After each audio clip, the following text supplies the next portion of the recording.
All praises to Yahawa, Sham, yahawashi, sham, raha, qadash. Double honors to the elders and the apostles, the GMS. Let's not play. I sometimes say some of the other camps, but really I only rock with GMS because, well, as they say, they've got the 100% truth. They remain undefeated. Everything they say to me seems to make sense. When I check it out, backs up, it checks out. Do you know what I mean? And they don't look like they're about the money, and they don't look like, with all due respect, they don't look like they're taking the bag. They're looking like they're just about the truth, and they're helpful. Sometimes some of them are a little bit grouchy, but then you have to consider they've been dealing out on the streets, saying this word, dealing with all sorts of stupidness, so they don't suffer fools easily, and that's a good thing. I only wanted to, I don't know if, well, I'm going to see if the Spirit give me some scriptures, but I'm not really sure where I'm going to go. But the only thing I wanted to say is how, let's go to Revelation.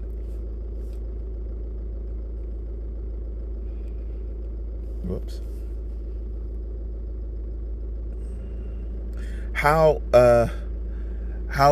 fortunate we are, first of all, that yahawashi was deemed worthy to unseal the book, so that we might understand our heritage again, because we had everything stolen from us. And how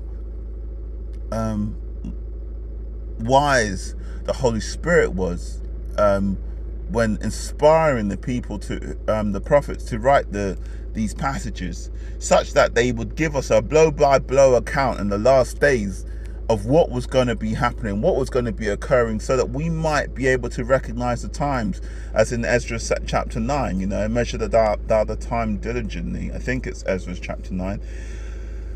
Let me see if I can find it. I might be wrong.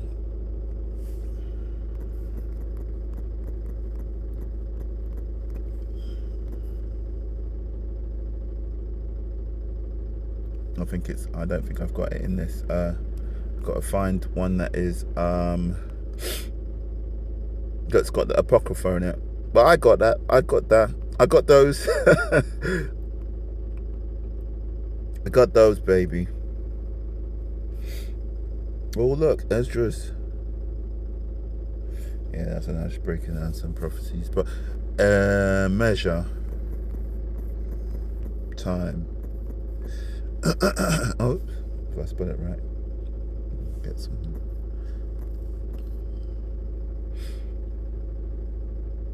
Second Ezra chapter 9. He answered then and said, measure thou the time diligently in itself, and when thou seest part of the signs pass which I told thee before,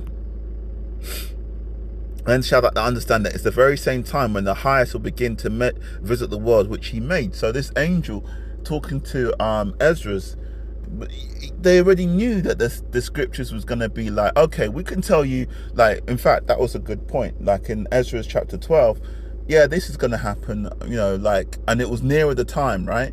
They're talking about the eagles and the different feathers. They're saying, yeah, there's going to be this kind of one eagle, and he's going to have 3 heads, and he's going to stuff going to come out of his body, and he's going to kill someone else, and he's going to move like this, he can do that. Not that much detail. Quite a lot of detail, but enough to say that this guy, that Ezra can prove that he's a prophet and he's inspired by the Holy Spirit, but not every single edict that was going to be coming out of the body of the eagle. When I remember, if you remember, I said that that in Ezra's, I think it's 2 and 12, where they talk about the body of the eagle. Excuse me. When they talk about the body of the eagle, it's in reference to the democratic system of the republic. Even though the Caesar was the head, and he couldn't declare laws, and the voice that came out of the body is the edicts, the laws, the statutes, the commands, the declarations of Rome.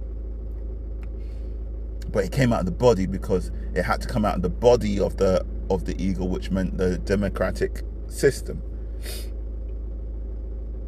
So even though he did break it down, I'm sorry, I'm getting back to my point.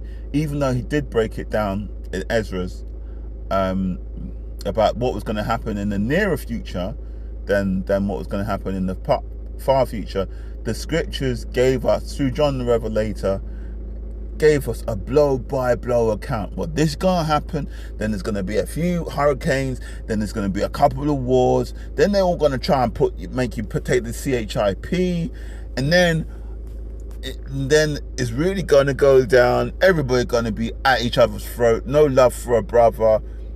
Then the end shall come. Oh, and by the way, there's going to be false prophets, loads of people saying that I am Christ, and people saying go here and go there. The providence and the wisdom of the Holy Spirit to give us that heads up. This is how it's going to go down, blow by blow account. I mean, like you can read the prophecies, and it's like reading a newspaper. You see, this is going. Oh, you're reading the story. You see, this has gone down in the world, and you'd be like, oh, okay. We must be on this page, this part of the prophecy. And they've given us a blow-by-blow account. So I just wanted to say a big shout out.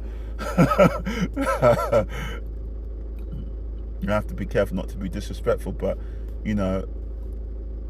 blessings, honor, and thanks to the Holy Spirit, for the providence and the guidance that He's given all of His prophets, from Esdras, through Esdras, and to Isaiah, to Ezekiel, to the prophets that we have today, like Elder Apostle Taha and Gabar, and so on and so forth, and the elders of GMS. I just want to say thank you, because it is a comfort.